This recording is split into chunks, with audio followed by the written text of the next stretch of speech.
My name is Ralph Hartman Jr., and it's RALPHHARTMAN. And will you tell me your first memories of early Stuart, of your life? I was thinking about that last night when I was going to sleep preparing for this. And I think some of the first things I remember is the old Methodist church downtown and going there as a little tiny kid in the cradle roll department.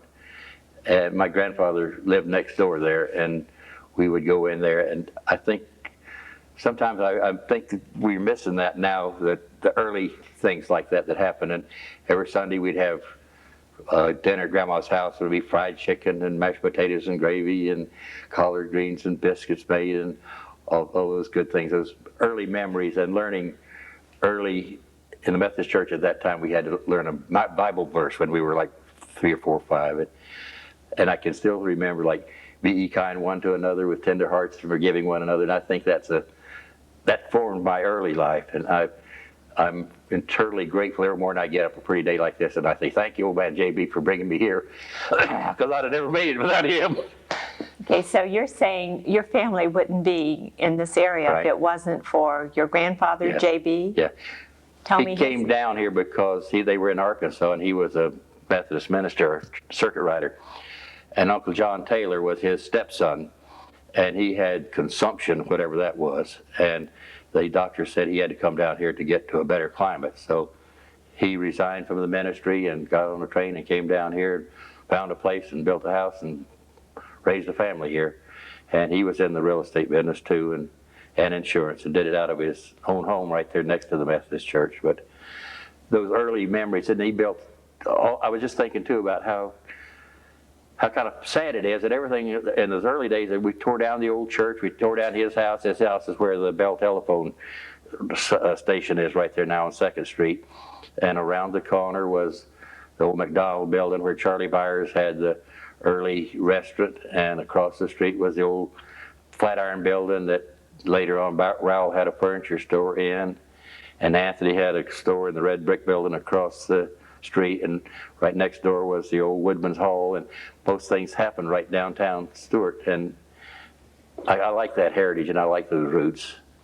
So even though they have restored the Osceola area and Flagler area, the part that was your church and your home area. Yeah, that's all kind of been missed, and now they're getting ready to fix it up better. I'm glad they got the Woodman's Hall done, and I'm glad that they're using that, and they're using that as a church. In fact, that was according to my mother, that's where they had the first meeting to form the town of Stuart. And they elected my grandfather as the first mayor on there. But she said, Mother said, don't get too big head on that, because there wasn't but about 18 or 20 people there. So he was a big, tall guy and a Methodist preacher, so he could talk good. So it wasn't anything good that he did. They said, sure turn, JB. So he was the first mayor of Stuart when it was incorporated. 1914, wasn't it? In 1914. Yeah. Okay, tell me a little about your grandmother, J.B. McDonald's wife. She was, well, I'm really prejudiced because I was the oldest grandson, and I was really, she took care of me a lot, and she was a good old Southern lady. She could cook and do all those things, and she was so sweet. I'd go and spend time with her, and she could give me a dime, and I could go buy a dime's worth of shrimp, which was enough to fish all day on, and had a little hand line and go down on the docks there in Stuart by the old concrete dock at 1st Street, or the railroad dock over by the railroad track. And you could go in there those days and see bottom, catch snappers and croakers and sheephead and jewfish and all kinds of fish in there. And I'd go home and she'd clean them up and fry them for me in a big old black skillet she had, and put hush puppies in there. And it was a wonderful place to live and grow up. So you would be able to just roam around the river as a little boy without any supervision? That's one thing that's so nice to it. Even my kids could do that. I don't remember ever worrying about where my kids were. Nobody ever told me, be careful of the water, you might fall in and drown or something, because we all learned to swim as soon as you learned to walk, you had to swim. But we could swim and go any place, and there wasn't anything to worry about except step on a catfish skull that was down and had a big prong sticking up or something like that. But we didn't worry about anybody getting kidnapped or anybody. It was just like the whole town of Stuart was one big family, and everybody knew everybody. Now those Sunday dinners, who was your family? Who all would come to those Sunday dinners? Well, it'd be special when Uncle Jack Mcdonald came up from Fort Lauderdale or Titusville, wherever he lived. And he was also in the school system here. I guess at that time he was still a teacher here. He had manual training, and he was one of the first football coaches we had. And I can remember going to football games right where First Union Bank is now. That was a football field, and the cars were all parked around the edge there. I was 4 or 5 or 6, and Uncle Jack would let me sit on the bench there. I think of somebody that was playing football then. Henry Kindred and Fred Reen, Rose's husband, was on that team.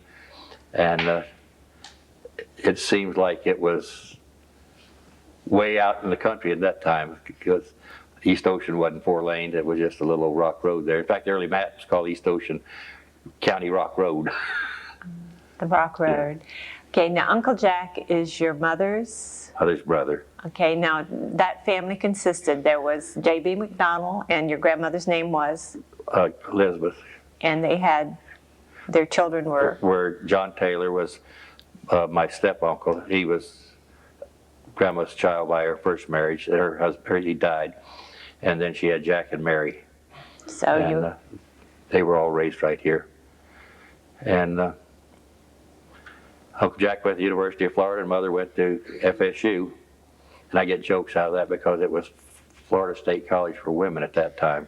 And when some of and all the rest of us went to Florida, and people talk about that, I said, well, FSU was all right. I mean, it was a girls' school, and my mother went there, and it was a nice little girls' school. You can get a lot of good arguments on that around here for the Gators and the Seminoles. Just a tease. Yeah. Okay. But now, later, we're going to talk to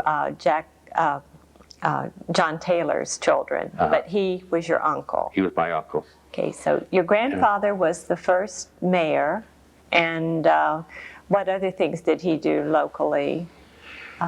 He was, well, in World War I, he was in the,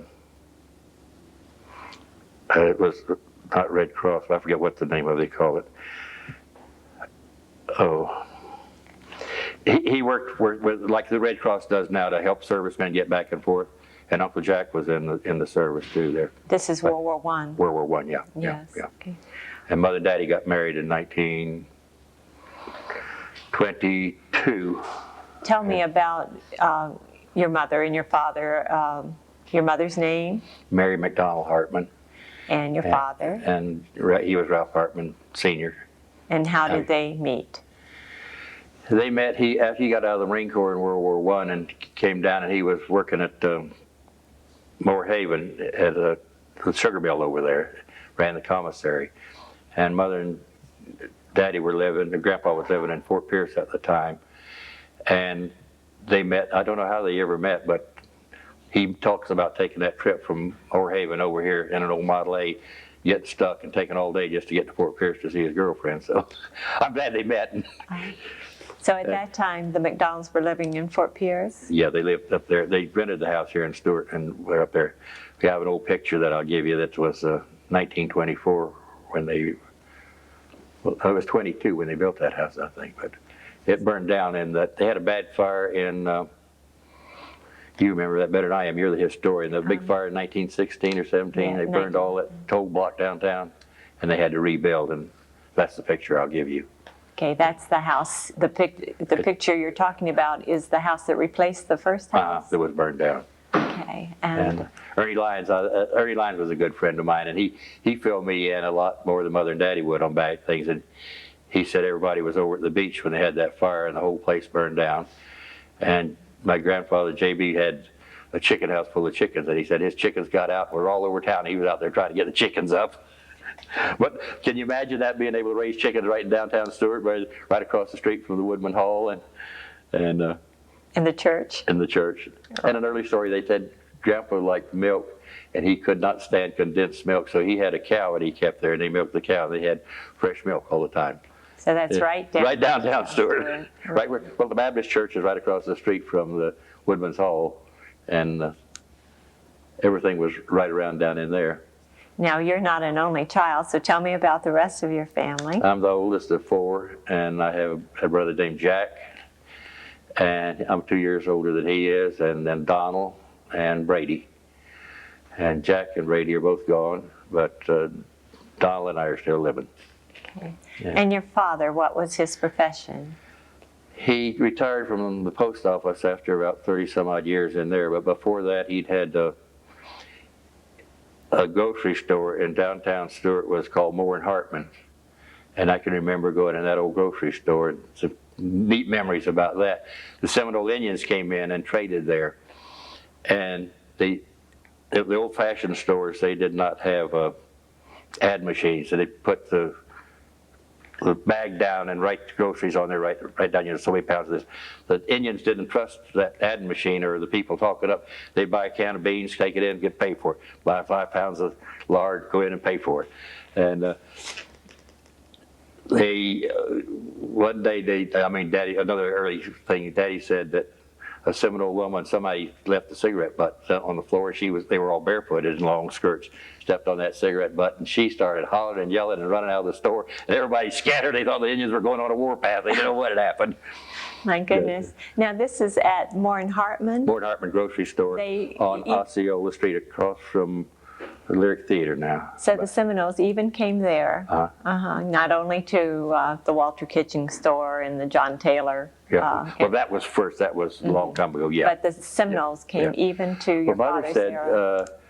right where on US 1 where Bubba's Fish Place is now and our Roebuck building, that was on the south side of Frazier Creek, and that was kind of set aside as a park. And the Indians came in there and traded deer meat and squirrels and huckleberries, all those kind of things they would bring in and sell, and then trade to come and get stayed. They'd walk in from Indiantown or out west of Palm City in there. So that really was very close to her home. Yeah, right back, yeah, right. They stayed on the south side of Frazier Creek. Tell me about your mother. What did she do? She was one of a kind. I just thank God every day for her. She started writing for the Stewart News when she was a junior in high school in Stewart High School then. And she would write the school news, and then she went right on into the Stewart News, and she worked there. And right up till she died, she wrote for the Palm Beach Post, the Fort Pierce paper, and the Miami Herald. And she had all those kids go out, and we were her reporters. And we heard anything or saw a wreck or anything like that, we had to come home and tell her, because she got paid by the inch, and we had to cut out all the papers, and then she would paste it all together. At the end of the month, it was her string, and she got so much per string there. So it was quite important that she got the news in, and she did it all at home and then call it in, or type it and put it on the bus. We'd have to go down to the bus station and put it on it. She had a nice career too, and Daddy was really active in the American Legion. He was post historian for 30 years with Harold Johns Post number 62. And that was an interesting thing too. We had the old Fern Hill Cemetery. As a historian, he had the list of all the dead veterans. And on Memorial Day, that was a highlight of our life, and did a lot in teaching us to appreciate the past. Because he'd stand in the middle of the cemetery and say, well, we got that old soldier over there. Go over there, Ralph, and find him. And Jack, you go down there and see if you can find that guy that got the Navy guy that was drowned.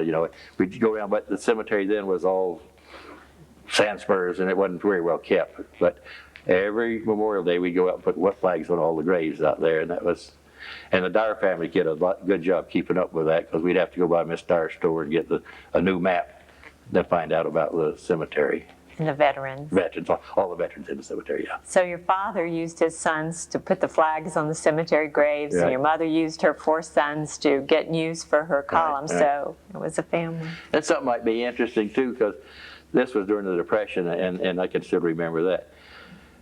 Mother was always eager to make another buck, so we would she'd take us all to the woods, and we'd go get guavas and at one place, or pick huckleberries or pick grapes, and she'd bring them home and on a kerosene stove, squeeze them all out, get the juice, make jelly and jam, guava jelly and grape jam, and put a pretty little flour on there. And there was an agricultural experiment, there was eradication for ticks, and the Department of Agriculture had a stop right where the old lighthouse was at the foot of the north end of Roosevelt Bridge. And one of the Savage men was running that, and so Mother would take her stuff down and sell that to the tourists that came down. They could go in there and buy a little jar of guava jelly or grape jelly or huckleberry jam made by the natives. That's great. Yeah. And you would help pick the fruit Yeah. and all of that. Yeah. That's it. Yeah. And melt the wax to put the carafine on the top and get the old flour bag and squeeze it down to get all the juice out of it. And it was a fun place to grow up.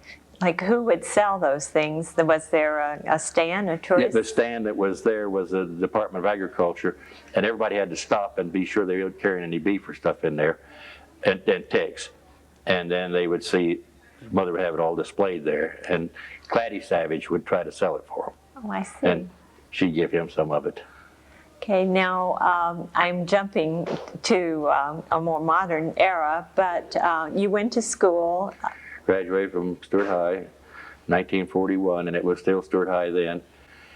29 people in my high school class. Earl Dyer, Rico was still here, Ransom Tilton, but only 28 or 29 of us graduated in 41. And then that's when the war started, and we all went off to the service. Elaborate on the way things were for as the war approached. Well, we came in, Dan V was talking about Camp Murphy. It was opening up, and they had the Signal Corps base there. At Fort Pierce, they had the underwater demolition school up there, and up in Tick Ridge and back in Jensen, they had a field artillery unit up there. So we were kind of covered up with soldiers. And this was right at the very first part. I had a job at Camp Murphy as a kid, just worked for the Corps of Engineers, taking messengers back and forth, and they had all horses there before anything was, no roads were in there. And they'd say, well, take this over there to the hospital area, and take this over here to the Signal Corps base. And it was a neat job. And then after that, I got married and I went to the Marine Corps. Did you ride a horse for your Ride a horse, message? yeah. They had a whole stable there. They had about 15 or 20 horses out there. I mean, I would have paid them to let me be down there and ride those horses, and they were paying me. So, and you had graduated from high school at this time?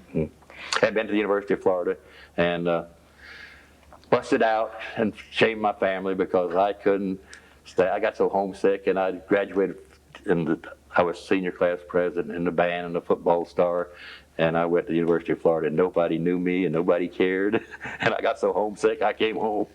Oh, but I'm thinking about the submarines off of the coast. Will you tell me about that?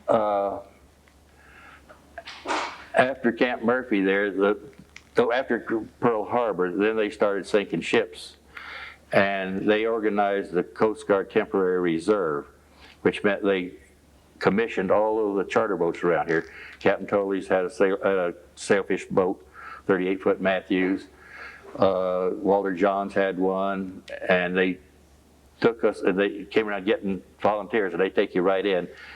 All the men, the older men that had run the boats, went in as chief petty officers. I was 18, and so I got inducted as a seaman first class. And Bill King, that had the Pelican Hotel, was machinist mate first class. He took us all down to Fort Lauderdale, painted all the boats gray. We went through the induction center there, gave us a sea bag, and you go through there, hold your hand, hold it out there, and they throw it in all the clothes and a blue jacket manual and said, "You're in the Coast Guard, go to work." No training, no nothing. And they had the ships, boats with depth charges. So 2 depth charges on the stern, and we would go out at night, patrol all night, and then come in the daytime. And then we'd sit in the inlet and check boats in and out because they were sinking ships out there offshore. The story about you being at either Poor Bob's or that was in high school? Yes, Aunt V has told me, but she was here. It was my 18th birthday, and it was Seymour's Inn then. It's now Honky Joe's. And it was February the 21st in 1942. And we heard a big explosion, and if anybody's been in Honky Joe's, it's the same now as it was back when Seymour had it, built on piling there. And the whole place just shook. Everybody ran outside, and by the time we got outside, we heard the second explosion, and the sky just lit up over Jensen Beach there. The first submarine had gone under, sent a torpedo that went under the ship and hit the reef, and that's what made the whole coast shake. The second one hit it right amidships, and she blew up. Since then, there's a man that's wrote a book from the University of Florida on the drum roll. It's all about that war, and so many people don't even know how close we came to losing that war, that they sank 15 or 20 ships between Daytona and Miami. So this had happened before you were inducted into the Coast Guard? It happened, and then that's when they organized the Coast Guard, yeah. So weren't you frightened? No, man, I was ready to go. I want to go get them Germans, sink them submarines. That was fun. Oh. You know, it's and it was something everybody wanted to do. And then the older men, my dad was in, they had this Coast Guard reserve that they put over on the beach. They built those towers, and there's one still at House of Refuge. And men would go over there and sit during the night and watch offshore because they were putting saboteurs ashore, and they did have 2 known saboteurs that came ashore from the submarines. But they had uniforms, and they would go over and spend the night there. Like Daddy would go work from 8 till 12, and somebody come at 12 and stay there. So it was somebody on watch, and these towers were about every 5 miles apart, so you had to just look 2.5 miles each way.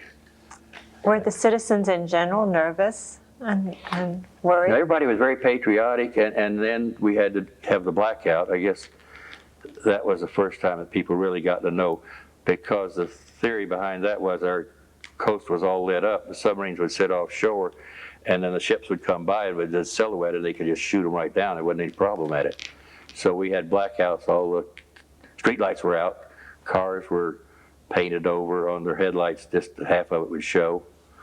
And also on Roosevelt Bridge, if you think that if Roosevelt Bridge had been blown up, that would have stopped all north-south traffic unless you had to go clear through Uniontown. That was the only way to get around.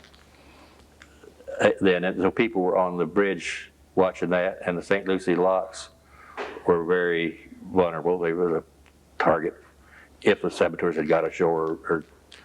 But it was an exciting time. So you're mentioning the bridge, and that was the Montreal to Miami Highway, right. And there weren't many other roads, were there? None. You had to go.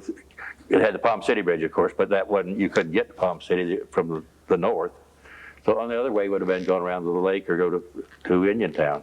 So it was strategic, and of course the railroad too, right here. So that and they was were our right together artery there. They could have blown them both along up. the coast. But it was exciting times, and a good time because then we had the USO, and then of course we had all these camps around here. So all the young ladies went down there. The government built the USO there by the feed store now, and on Saturday night, boy, town would be just crowded with all the soldiers, sailors, and Coast Guardmen in there. Since your family came here before 1914, and you have that heritage, I'm jumping back now. And you said Mother was always wanting to make a buck. About the hard times, about what it was like before the war. Did you feel poor? No, that's an interesting thing, because I never felt poor in my life. I mean, we always had enough to eat. We never went hungry. And we all worked together. I can remember where the hospital is now, where St. Hildebad Park is. That was all woods there. And the Blakesleys were down there pulling a big old seine, and I'd go down there and help them pull that seine in, and they'd give me a bunch of fish, and I'd take them home, and Daddy'd be so proud of me, like I brought home a day's pay. You could pick grapefruit and oranges over there in where Hildebad Park is now. And you could just pick fruit from the deserted groves? Right, yeah. You could just help yourself? And there was a lot of vacant houses, but everybody helped each other, and I don't ever remember being poor. I never was hungry, and I guess the big thing to do would, we'd go to the beach on, stores closed on Wednesday, and we'd all get together and ride over to Jensen. We had to go to Jensen's because we didn't have any bridges here. And Daddy would let us go slow, and we could run across the Jensen Beach Bridge, which was an old wooden bridge. And if we hit it right and a boat was coming, Mr. Shipes was the bridge tender, and it was a bridge that swung, and he'd let us get out and push a thing right. It was done by hand. You had to walk around, push this thing, make the bridge turn to open it up. If we were lucky, we'd get there. He'd let us push it, and we had more fun. He'd stand back and watch, smoke a cigarette while we were opening the bridge for him. Did you boys fight over who could do it? So there was enough there for all of us. It was heavy, the hard bridge. So you all did it Yeah, together? right. Okay. Yeah. So your happiest memories of growing up? What was Just the all the things most I've been fun? talking about were just all, we had the water and we didn't have, and the school, and we revolved around our churches, and in the summertime we'd have parties at the church and the high school, and we all worked. We had a paper route. Jack and I had paper routes. We delivered the Miami Herald all over Stewart, so we were up every morning at 4 or 4:30 delivering the papers, and 365 days a year, and that didn't hurt us a bit. I mean, we learned responsibility because we'd come home tired. We had to do it on bicycles, and Mr. Jones would call and say, "I didn't get my paper today," and we'd get there. Daddy would say, "You go take that paper down." "Daddy, I'm not going to ride that bike way back down there. I threw that paper. A dog got it, or something else got it. I didn't. I delivered that paper." "You made a contract with that guy. You go deliver a paper every day. You get on your bike, you take it down there." And we did. And that taught us responsibility. And I just think I'm about the luckiest guy in the world. You do. For growing up here? For growing up here and having all this here. That wasn't child abuse, making you get up so early and deliver papers? No way. Talk about child abuse. We grew up at 711 Stedman Boulevard, and Colored Town was over in the back there. And one day Jack Mcdonald was up here with us, and we all went out through the woods there, and there was a colored man had a nice patch of tomatoes over there about where the city barn is, I mean where the city police station is, or in the fire station in there. And we were just walking along, and I guess we were 10, 12, 13.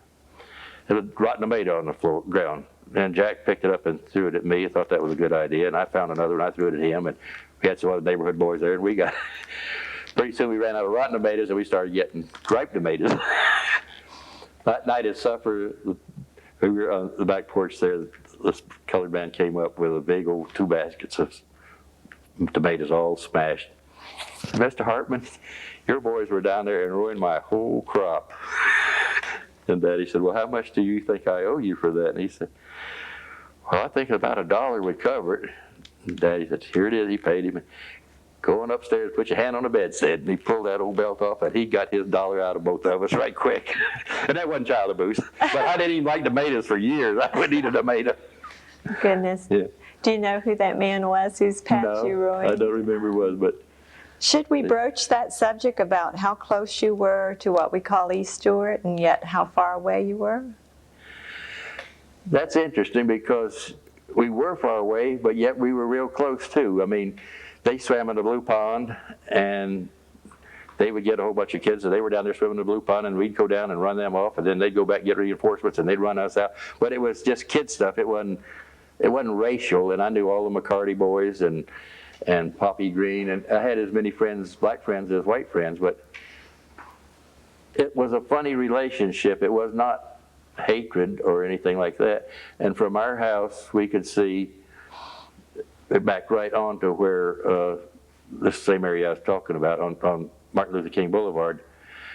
They would have their baptisms around Palm Sunday or Easter time, and they would all come with white gowns on, and they'd take them out in the pond where we swam there, and they'd be singing songs. You could hear them for miles. Good old spiritual songs. And they'd take them all down in there and baptize them in the pond there. We'd all could stand up and watch there. It was and a lot of those people now are still some of my best friends. All the McCartys. And Did you ever think about the unfairness, or? No, that was just the way things were done, because none of my family were racist, because Grandpa started several colored subdivisions. You know, the Mcdonald Subdivision. Yeah. Will you explain what that is? Or? That's right there. It's bordered on Martin Luther King, right behind the school now, and comes up to the old football field. But he got acreage and divided into lots and built houses and sold them to them and collected the rent, or sold the rent to them. But I wouldn't want people to think it was condescending, but I guess it was, because a lot of them would come and ask Mother for help. You know, my baby's sick and I need something, and Miss Hartman, can you help me? Or Miss Mary, they call her. And she said, well, I'll call Red Williams down at Stewart Drug, go on down there and put it on my account. And we worked together like that, and it was fun because we had a lady that stayed with us, Miss Erie, and she was Mother's best friend. She was black, and she stayed there. She could make the best biscuits and cornbread. One day she called Mother and said, the mullet are hitting out there at the locks. And we just dropped everything, got big long cane poles and dough balls, and went out to the locks, and we caught 200-pound croaker sacks full of mullet and came back and gave it everybody. But Erie had gotten her kids, and Mother had it. We just all went out there together and just one big happy family. And I don't ever remember feeling any animosity that way. Will you tell me her name again? And Erie Williams. Williams, W-I-L-L-A-M-S. Say the first. E-R-I. Erie. Erie. E-R-I-E. Okay. Yeah. And was she work in your home? Mm-hmm. Uh-huh. Yeah, So she helped Mother, and she and Mother were good friends. I mean, it wasn't like master maid or anything like that. They were just real good friends, and they'd help each other and do everything. Okay. And let's see, your relationship to John Taylor. He was your uncle. He's my uncle. And well, I guess you'd say step uncle, half uncle, because he, JB was not his, it was his adopted father. Mm-hmm. But your grandmother was his mother. Yeah, right. And he really was the reason you all came, and it was his Really? health. It was his health. Consumption. Have you ever found out what consumption is? No, but I think it's bronchitis or a bad cold or the flu or just weak lungs, and I've got it too. So TB. So many people seem to have come because of ill health. Yeah, originally. Right. Still do. Still do. Okay. Will you tell me about your relationship with the next interviewee, V. Chambers? How is it? Aunt V, she's a case now. That's my Aunt V. And we, she's sitting back there laughing. That's a good memory too. During the war, during the Depression, they had the PWA and had to make jobs for different people. And Aunt V was a social director.